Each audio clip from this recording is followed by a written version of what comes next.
29편 11절에 가보면 여호와께서 자기 백성에게 힘을 주시며 평강의 복을 주시리로다. 우리 말씀이 얼마나 귀한지 몰라요. 그래서 하나님의 평강을 말할 때 평강은 복입니다. 하나님이 주시는 평강은 달러가 아니라 복입니다. 할렐루야. 그래서 하나님은 시편 29편 11절에서 여호와께서 자기 백성에게 힘을 주시며, 말씀을 그 다음 절을 우리 선포합니다. 여호와께서 자기 백성에게 평강의 복을 주시리로다. 아멘. 우리 성도들이 하나님의 평강의 복을 누리시기 바랍니다. 하나님의 평강의 복이 얼마나 귀한 거니요. 오늘 빌립보 4장 4절부터 7절 말씀에 먼저 7절을 말씀을 설명해야 됩니다. 그리하면, 그러니까 7절 말씀에서 받고 있어요. 그리하면 하는 말씀은 4절과 5절과 6절의 말씀을 받는 내용입니다. 그 내용은 좀 이따 말씀드릴 거고, 그것을 행하는 사람에게 그 말입니다. 그리하면, 그리한단 말은 4절과 5절 주 안에 항상 기뻐하라, 내가 다시 말해 기뻐하라, 너희 관용을 모든 사람이 알게 하라, 너희 염려를 주께 맡겨라, 너희는 감사함으로 기도해라. 이 네 가지를 설명할 터인데, 이래하면, 그리하면 그것을 행하는 사람을 말하는 겁니다. 그런 사람에게 모든 지각에 뛰어난 하나님의 평강이, 여기 하나님의 평강이란 말이 나옵니다. 하나님의 평강이 그리스도 예수 안에서 너희 마음과 생각을 지키시리라. 여기서 지키신다는 말을 주목해야 됩니다. 하나님의 평강이 여러분과 나를 지켜주신다. 지키신다는 말은 어떤 의미가 있느냐? 보초서 주신다. 여러분, 보초 선다는 것은 보초가 있기 때문에 안에 있는 사람은 안전한 거예요. 군대에서도 그렇잖아요. 군대에서도 반드시 군대를 가면, 미국 군대는 제가 안 가봐서 모르고 한국 군대를 쫄병으로 가서 3년을 복무한 사람이거든요. 한국 군대를 가면 무조건 쫄병들은 그냥 보초를 나가야 돼. 보초 서는 것처럼 힘든 게 또 없어요. 이게 2교대로 12시간씩 돌리는데 낮에도 가서 수업하고, 그러면 또 그 사람이 또 이제 밤에 12시, 밤 12시까지 쓰고, 전방에는 약 2-3씩 쓴다고 하지만 저는 후방에 근무를 해서 그런지 혼자씩 썼어요. 근데 보초 쓰는 게 얼마나 힘든지 몰라요. 한밤중에 그 젊은 시대에 잠이 쏟아지는데 총대를 메고 눈은 안 떠지는데 산 위까지 올라가요. 보초 서는 것은요, 밑에 부대가 있기 때문에 적군이나 혹은 나쁜 사람들 못 오도록 막고 있기 때문에 문 밖에도, 문 안에도 쓰고 있지만 밖에도 써야 된단 말이에요. 그래서 야외 가서 쓰는 건 진짜 힘든 거예요. 그때 제가 후방에 있을 때 그 보초를 이제 쫄병이니까 옛날 총은요 얼마나 M1 막, 한국에 제가 표준형 키라요. M1은 굉장히 깁니다. 미군들이 쓰다가 준 그런 것들 가지고 옛날에 우리는 막 이걸 매면은요 총대가 여기까지 내려가. 그 엄청난 걸 메고 산으로 올라가려면 죽을 것 같아요. 그래가지고서는 막 산 꼭대기로 올라가면, 보초 서는 건 제일 꼭대기요.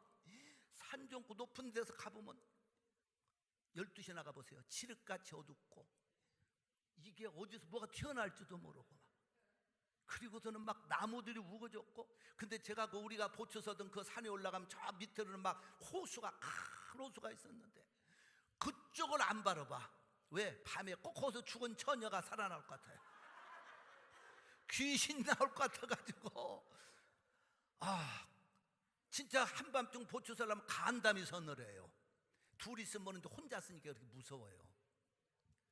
그 야속한 밤에도요 졸음은 와가지고, 졸면은 또 들키면은 또 내려가서 또 빠따를 얻어맞고, 하여튼 이 보초 쓴다는 게, 하여튼 보초가 있다고 하는 것은 밑에 사람을 안전하게 보호해 준다는 거예요. 하나님의 평강이 지키시리라. 이 말은 하나님의 평강이 여러분과 나의 마음과 생각을 보초서 주신다는 거예요. 이 보초 선다는 말이 얼마나 중요한지 몰라요. 하나님의 평강이 여러분과 내 마음을 보초서 주지 않으면 우리는 스트레스를 받고 문제를 만날 때 평안이 없으니까 쓰러지는 거예요. 여러분, 우리가 살다가 보면 문제도 많이 오죠. 스트레스도 받죠. 근심 걱정 있죠. 환난 시험 많은 어려움을 당할 때 우리가 쓰러지지 않고 주 안에서 기쁘게 하나님을 믿고 행복하게 살 수 있는 것은 하나님의 평강이 앞에서 딱 막아주시면 그런 것들이 와서 우리를 쓰러뜨리지 못하는 줄로 믿습니다. 여러분, 하나님의 평강이 여러분 마음과 생각을 보초서 주면 여러분이 화장을 했든지 안 했든지 성령을 했든지 안 했든지 상관이 없어. 주 안에서 만족하고 행복하게 살아갑니다. 큰 집에 사시든지 작은 집에 사시든지 아름답게 인생을 살아갑니다. 그런데 아무리 여러분 좋은 집에 살아도 아무리 성령을 잘했어도 마음의 평강이 없으면 그 사람은 쓰러진다는 거예요. 독일의 미넨이라고 하는 저 남부에 있는 미넨 옆에 푸센을 가보면 백조의 성이라고 하는 정말로 아름다운 성이 하나 있어요. 그 성은 어떤 성이냐? 산 꼭대기에 지어진 성이에요. 정말로 아름다운 성입니다. 그림같이 아름다운 성이에요. 하얀 대리석으로 지었기 때문에 백조처럼 아름다운 성이라고 부르는데, 그 성은 1860년대 당시에 거기를 지배하고 있었던 루드비아 2세라는 사람이 그 성을 건축합니다. 자기의 왕궁처럼 철옹벽처럼 그 산꼭대기에 호수가 흐르고 나무가 우거지고 절경인 곳에 지어놓습니다. 17년 동안 건축을 했어요. 17년을 건축하면서 자기 왕궁의 거실은 얼마만큼 지었느냐? 2년 동안 17명의 조각가를 초빙해서 17명이 2년을 방 하나, 왕의 방을 꾸민 거예요. 그 정도면 화려한 궁. 한평생 그는 거기서 그걸 누리려고 생각했던 거예요. 국가의 재정을 17년 동안 다 쏟아붓다면서 그 성을 건축하고 들어갔습니다. 들어가서 그 사람은 거기서 며칠을 사는 거니 정확하게 172일 6개월을 못 살고 죽습니다. 그것도 왜 죽었느냐? 병으로 죽은 게 아니에요. 그가 그 안에 들어갔지만은, 그 아름다운 성을 건축하고 들어갔지만 그에게 찾아오는 스트레스와 그리고 염려와 걱정과 이런 문제 때문에 그는 그걸 견디다 못해서 그 그림같이 아름다운 호수에 뛰어들어가서 자살해버리는 거예요. 42살입니다. 평강이 없을 때 그 사람은 그림 같은 성을 만들고도 스스로가 목숨을 끊었으니 하나님의 평강이 여러분과 나를 보초서 주신다는 것은 어마어마한 축복입니다.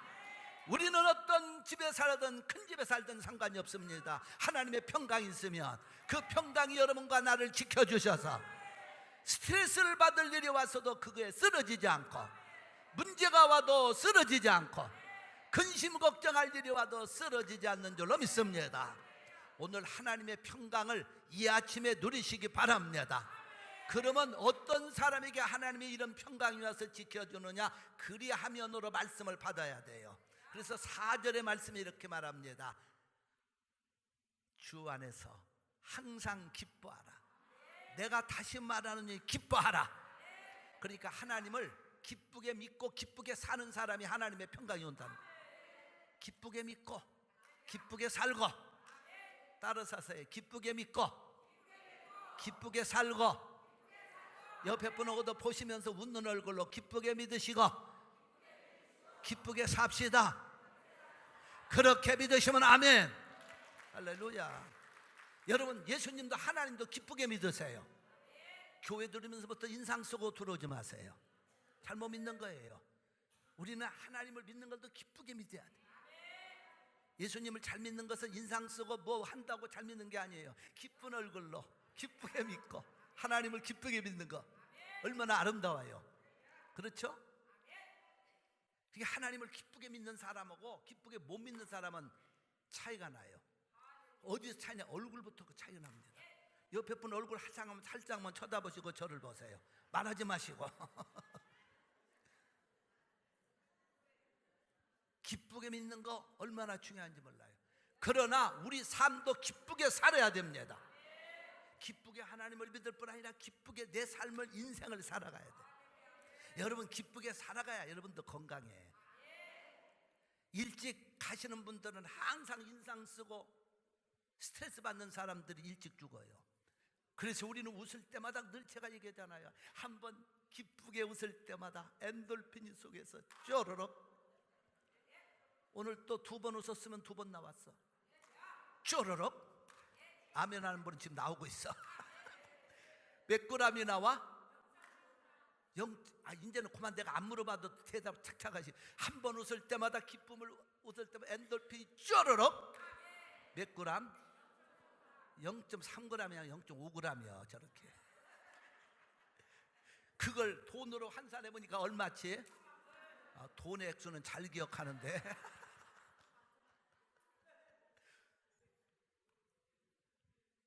그만큼 우리에게 유익을 준다는 거예요.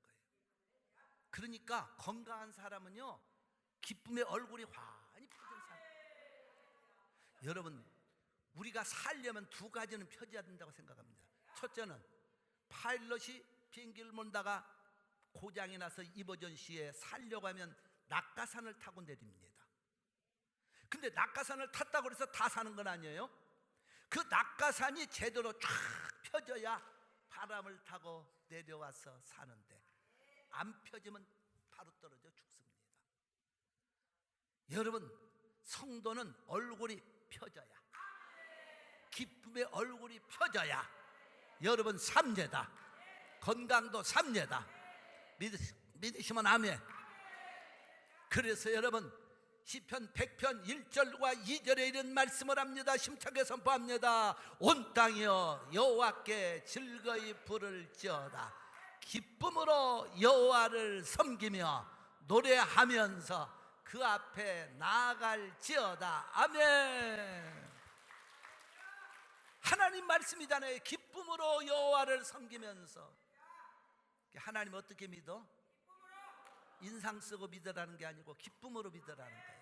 할렐루야. 또 하나 말씀 시편 118편 24절에 가보니까 우리가 하나님 앞에 어떻게 살아야 될 것을 말합니다. 시작. 이날은 여호와의 정하신 것이라. 이날에 우리가 즐거하고, 이날에 신경질 부리고 스트레스 받자가 아니라 즐거하고 기뻐하리로다.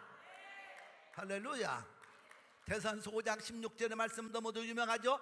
항상 기뻐하라. 하나님께서 주신 말씀. 마지막으로 잠언 17장 22절 말씀 시작. 마음의 즐거움은 양약이라도, 거기까지 해당되지만 말씀이니까 또 있습니다. 심령의 근심은 뼈로 마르게 하느니라. 마음의 기쁨은 뭐라고? 그러니까 한 번 웃을 때마다 여러분은 건강해져. 오늘 성전에 와서 지금 웃고 있으니까 병이 떠나갔습니다.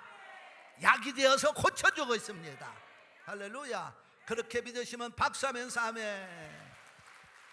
여러분 활짝 웃는 얼굴로 옆에 분과 저를 제가 시키는 대로 인사하세요. 옆에 분을 보시면서 웃는 얼굴로, 기쁜 얼굴로.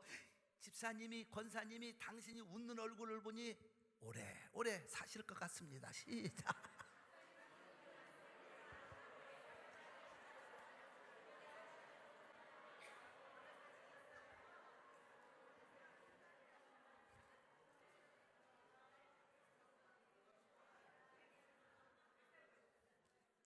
자, 그러면 왜 헌금위원들은 옆에 부르고 인사 안 나요? 가운데부터 불편한가? 헌금위원들도 다시 한 번만 옆에 분을 보면서, 근데 자기가 웃지도 않고서는 오래오래 산다면 그것도 안 맞잖아요. 기쁜 얼굴로. 자, 전체가 기쁜 얼굴로. 오늘 여러분 얼굴 피세요. 펴야 살아. 낙하산도 펴져야 되고 여러분 얼굴도 펴져야 되고.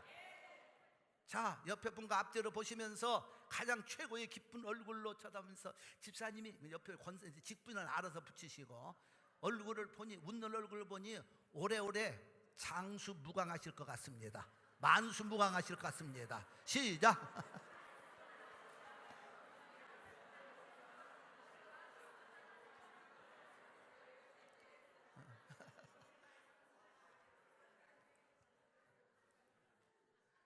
기쁘게 믿어야 하나님의 평강이 오셔서 우리를 지켜주신대. 그러니까 하나님 말씀이니까, 그리하면이란 말씀이 그걸 받고 있는 거예요. 우리가 기쁘게 믿어야 하나님의 평강이 우리를 갖다가 딱 보초서 주니까, 근심이 올 때, 염려가 올 때, 스트레스가 올 때 그거 받지 않고 이기는 줄로 믿습니다. 할렐루야. 두 번째로 하나님의 평강이 보초서는 사람은 너희 관용을 모든 사람에게 알게 하라. 이게 관용을 베푸는 사람. 그러면 이 관용이란 말은 무슨 말인 거니? 너그러운 마음, 베푸는 마음, 주는 마음. 할렐루야. 여러분, 하나님의 평강이 지켜주는 사람은요, 하나님께도 드릴 줄 알고 사람에게도 선한 일에도 줄 줄 아는 사람의 마음의 평강이 임한다는 거예요. 여러분, 그렇지 않아요? 우리가 신앙생활할 때 하나님의 것을 마땅히 드리고, 예를 들면 쉬운 예를 들면 하나님의 것이 11조도 내가 드리면 기쁨이 있어요. 못 드리면 스스로가 마음에 기쁨이 없어집니다. 그건 왜 그러느냐? 하나님의 평강이 지켜줄 때는 기쁘잖아요. 근데 그 마음이 없으면은 이게 스트레스 받는 거예요. 교회 나와서 성도들이 어떤 때는요, 왜 시험 받습니까? 헌금 때문에 시험 받아요. 그 시험 받을 이유가 없는데도, 그 이유는 마음에 베풀고 하나님께 드려야 되는데 못 드리면 마음이 괜히 괴로워지는 거야. 힘들어지는 거예요. 그러니까 하나님의 평강이 우리를 보초서지 못하니까 내 마음이 힘들어진다는 거죠. 믿습니까? 그러니까 하나님께 내가 어려워도 드리면 그 순간 기쁨이 와요. 평강이 와요. 우리가 사람 관계도 그래요. 남에게 자꾸 내가 주다가 보면 기쁨이 있어요. 선한 일에 쓰다가 보면 기쁨이 와요. 근데 안 쓰고 자꾸 내 것만 움켜쥐기 시작하면 스트레스 받습니다. 오늘은 누가 나한테 밥 한 그릇 안 사주나? 저 사람은 나한테 밥 한 그릇 사줄 것 같은데 안 사줄 것 같고. 근데 내가 주면은 기뻐요. 이게 참 하나님 말씀 진리입니다. 그래서 너희 관용을 모든 사람에게 베풀어 주라, 그 말이에요. 그러면 하나님의 평강이 와서 내 마음을 지켜주시니까 근심과 걱정과 염려가 없다는 거예요. 올 때 그걸 이깁니다. 여러분, 그래서 미국의 D.L. 무디 선생님 하면은 19세기에 유명했던 영적인 세계적인 거장이에요. 그분이 어떤 사람이었느냐? 그리고 그때 당시 1800년대에 미국의 대통령이 에이브라함 링컨 대통령. 그 동시대 사람 중에 위대한 사람 한 분을 또 꼽는다면 존 와나메커예요. 그분의 책도 전기가 나왔습니다. 저는 그 책을 한번 전체 읽어봤어요. 그런데 거기 보면은 이 존 와나메커가 왜 위대하냐 하는 걸 나옵니다. 당시에 미국의 최신부 장관을 지냈고, 근데 장관이 문제가 아니에요. 그분이 백화점을 처음 시작을 했어요. 백화점을 처음 창설해서 만든 분이 그분입니다. 그래서 그분은 백화점의 어떤 시조를 일으켰고 여러 군데 미국의 백화점을 오픈해서 백화점 왕이라고 불렀어요. 그리고 그분에 의해서 요즘 세계적으로 유명한 PGA 골프가 창설이 됩니다. 다 이분이 한 거예요. 그런데 이분은 원래 가난한 가정의 출생이에요. 아버지가 벽돌 공장에 가서 벽돌을 찍는 가난뱅이. 그러니까 아들도 가난한 겁니다. 학교는 초등학교 2학년을 졸업하지 못한 사람이에요. 그런데 그 어마어마한 일을 합니다. 그리고 그는 백화점 왕으로서 사업에 성공을 했고, 그리고 대통령이 그를 최신부 장관으로 고용할 때 대통령에게 조건을 건 사람이 그 사람이에요. 나는 무슨 일이 있어도 주일날에는 교회 가서 아이들을 가르치는 교사를 해야 된다. 그것이 내 본업이다. 최신부 장관은 부업이다. 그러니까 나는 주일날을 바쁘다고 국가에서 부르면 나는 못한다고 처음부터 아예 못을 박은 사람이에요. 그래도 그분을 채용한 겁니다. 근데 그분이 84살 때 사업가로서 성공한 그분을 기자가 인터뷰합니다. 선생님은 그렇게 어려운 가정에서 태어나 배운 것도 많지 않은데 어떻게 그렇게 미국의 위대한 그런 일을 할 수 있습니까? 비결이 뭡니까? 그때 그분은 조그마한 성경책을 딱 내밀면서 이 적은 성경책 한 권이 나를 이렇게 만들었습니다. 할렐루야. 이 성경책을 당시에 너무 가난해서 성경책을 살 수 없어서 자기가 벽돌 공장에서 어린 나이에 2센트를 받고 일했는데 그 2센트를 가지고 그 당시에 성경책이 2불 75센트였답니다. 이 2센트로 성경책을, 하나님의 말씀을 살려면은 1년 6개월이 걸렸다는 거예요. 벽돌 공장에 가서 일해가지고 받는 2센트 가지고 하나님의 말씀 한 권 사기 위해서 1년 6개월을 쏟아부었던 와나메이커. 이 말씀이 나를 오늘이 되게 하셨습니다. 할렐루야. 참 위대한 분이에요. 여러분, 이분은 그러니까 하나님의 말씀을 그렇게 소중히 여겼기 때문에 말씀대로 살려고 노력했던 사람. 그러니까 하나님 말씀대로 살려고 하니까 그가 가난과 어려움을 이기고 성공하는 겁니다. 그러니까 축복받는 사람은 뭔가 남다른 데가 있습니다. 하나님 앞에서 복을 받는 사람은 뭔가 남다른 데가 있어요. 따라서 하세요. 남다른 사람은, 남다른 신앙은 남다른 복을 받습니다. 믿으시면 아멘. 그런데 이분이 10살 때 그 성경 한 권을 사기 위해서 1년 6개월 벽돌 공장에 2센트로 투자한 사람이에요. 이 투자가 내 인생의 최고의 투자였습니다. 이 멋진 말이에요. 자기 인생의 최고의 투자를 했기 때문에 최고의 부자가 됐다는 거예요.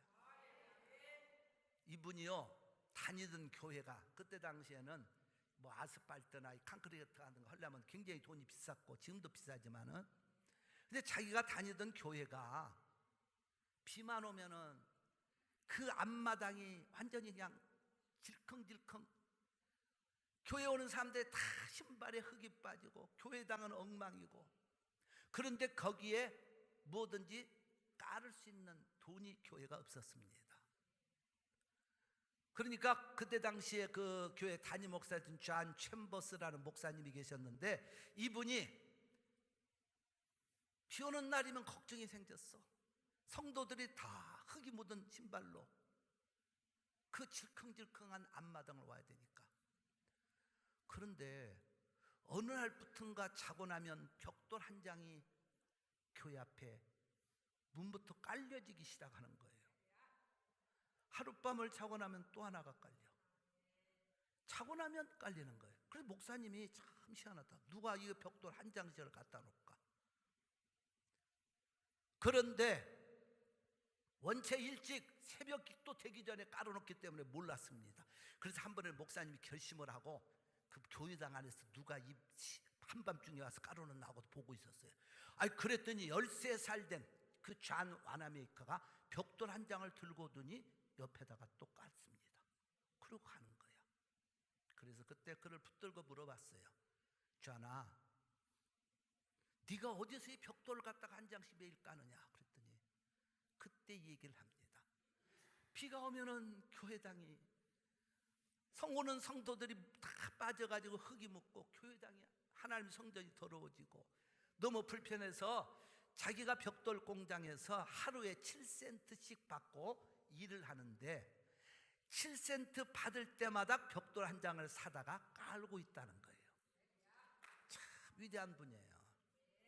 7센트를 받아가지고 거기서 벽돌 한 장을 가난한 그 13살 된 아이가 깔았다는 겁니다.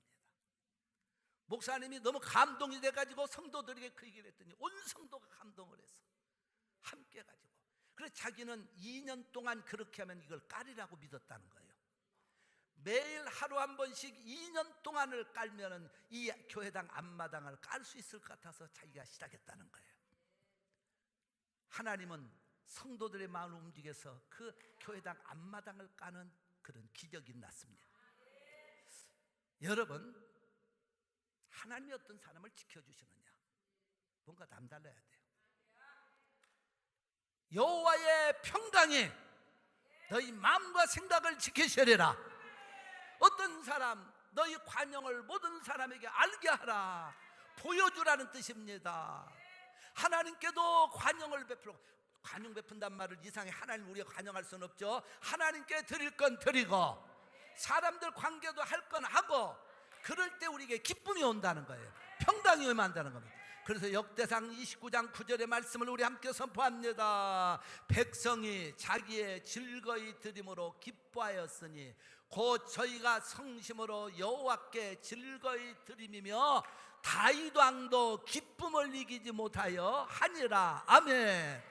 누가복음 6장 38절의 말씀을 또 함께 선포합니다. 주라 그리하면 너희에게 줄 것이니 곧 후이되어 누르고 흔들어 넘치도록 하여 너희에게 안겨주리라. 너희의 헤아리는 그 헤아림으로 너희도 헤아림을 도로 받을 것이니라. 아멘. 할렐루야. 하나님께 우리가 드릴 건 드려야 돼요.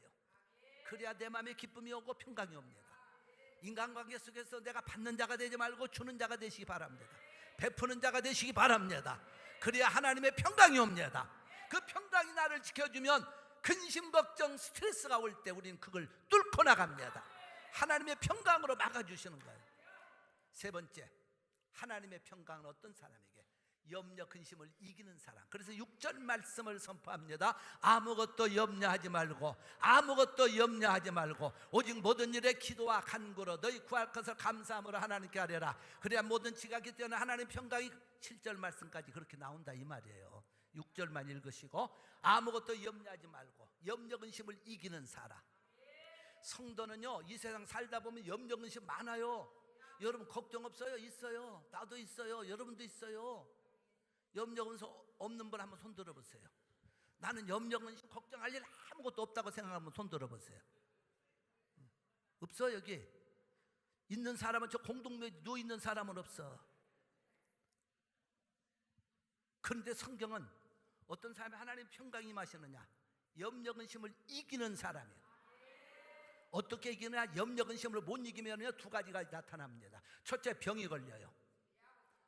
그것은 제 말이 아니고 하나님 말씀 잠언 17장 22절에 가보니까 아까 읽었어요. 마음의 즐거움은 양양이라도 심령의 근심은 뼈로, 뼈 마르면 죽어야 안 죽어요? 병든다 이 말이에요. 병들어. 그러니까 염려, 근심이 있다, 그거 붙잡히면 안 됩니다. 염려, 근심을 하나님의 평강이 막아주셔야 거기에 붙잡히지 않습니다. 뼈가 말라, 뼈가 병든다 이 말이에요. 두 번째로, 염려, 근심은 우리를 죽음으로 인도한다고. 고린도서 7장 10절에 가보니까 하나님의 뜻대로 하는 근심은 후회할 것이 없는 구원에 이르는 것이요 세상 근심은 다 갖다 주세요. 사망에 이르는 것이니라. 한번 읽어보세요. 하나님의 뜻대로 하는 근심은 후회할 것이 없는 구원에 이르는 것이요 해결에 이르는 것이요 세상 근심은 사망을 이루는 것이니라. 무슨 말입니까? 우리가 하나님 뜻대로 살려고 하는 것은 근심이라기보다는 하나님께로 가까이 가는 모습이에요.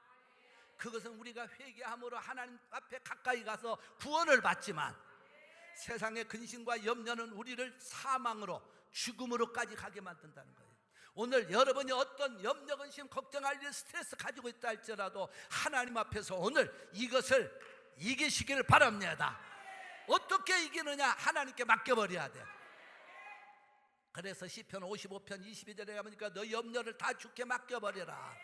저가 너희 길을 여호와께 맡겨버리라. 너희를 붙드시고 의인의 요동함을 영영히 허락지 아니하시려다. 베드로전서 5장 7절에 가보니까 같이 말씀을 선포합니다. 너희 염려를 다 주께 맡겨버리라. 이는 저가 너를 권고하심이니라. 요한복음 14장 1절에 가보니까 예수님이 하신 말씀, 너희는 마음에 근심하지 말라. 하나님을 믿으니 또 나를 믿어라. 아멘. 염려, 근심을 주님께 맡겨버려야 우리가 이길 수가 있습니다. 이게 지금 염려, 근심 가지고 있는 거 주님께 싹 맡겨버리고, 그럴 때 우리 마음에 평강이, 하나님의 평강이 보초를 딱 써주셔. 염려, 근심이 있던 것도 별것 아니야. 할렐루야. 별것 아니다고 느껴질 때 이기는 거예요. 막 염려, 근심하다가 거기 붙잡히면, 그 사로잡히면 쓰러지는 거예요. 하나님의 평강. 오늘 주님께 여러분 가지고 있는 염려, 근심, 스트레스를 십자가 밑에 던져버리고 나가시기를 주의 이름으로 축원합니다. 할렐루야. 마지막으로 감사로 기도하는 사람. 오늘 6절에 그 말씀했어요. 감사로 기도해라. 우리는 늘 달라고만 하죠. 나쁜 거 아니에요. 하나님께 달라고 하는 거. 그러나 하나님의 평강에 보초를 서는 건강한 성도는 감사의 기도. 어떤 분은 맨날 돈도 달라고 하고 또 몸도 날씬하게 해달라고 하고 복권도 되게 달라고 하고, 어떤 분이요 기도를 드리는데 해마다 신년이 되면은 드리는 기도가 있어. 아가씨가 하나님 제 지갑은 뚱뚱하게 해주시고 몸은 날씬한 몸매가 되게 해주세요. 그 기도 제목. 지갑이 뚱뚱하단 말은 무슨 말이에요? 돈 많게. 아이고 돈들은 잘하신다. 하나님 새해가 되면 꼭 기도하는 제목. 하나님 내 지갑은 뚱뚱하게 해주시고 내 몸매는 날씬하게 해주세요. 그런데 또 한 해가 되니까 하나님 금년 안에 하나님께 내가 그렇게 열심히 기도했는데 내 지갑은 날씬해졌고 내 몸매는 더 뚱뚱해졌습니다. 하나님이 내 기도를 거꾸로 주셨습니다. 또 기도합니다. 하나님 금년에는 내 지갑은 뚱뚱하게 해주시고 내 몸매는 날씬하게 해주세요. 글쎄 그 기도가 뭐 좋냐 나쁘냐 하는 것은 우리가 판단할 성질은 안 됩니다만은, 아니 지갑, 물론 지갑도 뚱뚱해야 되겠죠. 돈이 빵빵 들어가가지고 지갑이 그냥 넘치도록. 그 기도도 중요할지 모르지만 물론 여자이기 때문에 날씬해야 되겠죠. 그런데 우리가 그런 기도보다는 하나님께 감사의 기도. 주님 내 지갑이 날씬해졌어도 감사합니다.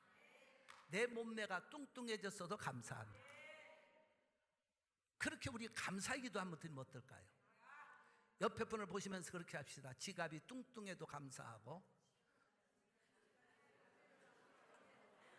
또 안 뚱뚱해도 감사하고 몸매가 날씬해도 감사하고 안 날씬해도 감사하고 기도합시다.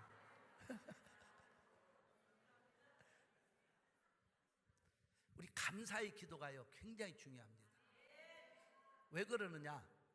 다니엘이 다니엘서 6장을 가보면 기도하면 자기가 죽는다는 걸 알고도 하나님께 무슨 기도 드리느냐? 감사의 기도를 드렸다. 그래서 자기 집에 돌아가서는 그 방에 예루살렘을 향해 열린 창에서 전에 행하던 대로 다 같이 말씀을 선포합시다. 시작. 하루 3번씩 무릎을 꿇고 기도하며 그 하나님께 감사하였더라. 아멘. 여러분 생각해 보세요. 아니 기도하면 내가 지금 죽는다고 하는 그 어려운 문제를 알고서도 감사 기도를 어떻게 할 수 있느냐 이거예요. 그런데 오히려 그 감사 기도는 다니엘이 죽은 것이 아니라 오히려 살아나는 기적이 납니다. 여러분 어려울수록 감사 기도 많이 드리시기 바랍니다. 할렐루야. 감사 기도. 욥도 그렇잖아요. 욥도 어려울 때 기도문을 보면 감사 기도예요. 욥이 물질적으로 자녀, 가정, 건강에 고난을 당할 때 욥의 기도를 보면은요 모든 거 하나님께 맡기는 감사 기도. 그 감사 기도가 욥으로 하여금 승리하게 만들어요.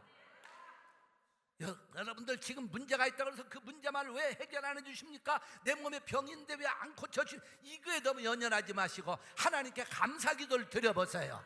감사의 기도.